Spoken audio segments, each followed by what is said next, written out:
take a deep breath, unfortunately, is commonly used as a figure of speech. How many times we tell someone, or we were told when we get stressed out, just take a deep breath. And how many times do we really take that seriously? And how many of us really know what taking a deep breath can do for us? Well, there's numerous studies shows that taking a deep breath can actually bring us to the present moment.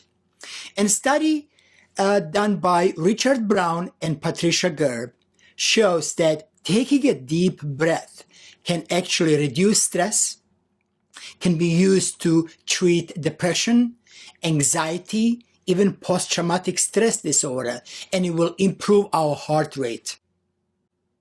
So drawing on this work, and also utilizing from work by martial arts champion Thomas Crum, who developed what he called 3 deep breath.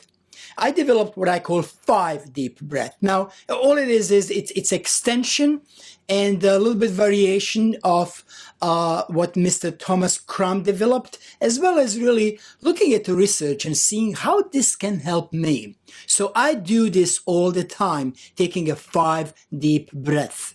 So what I will do in a moment, in the next lecture, you will get direction how to use this with an example, and then you will be able to develop your own exercise. Have fun.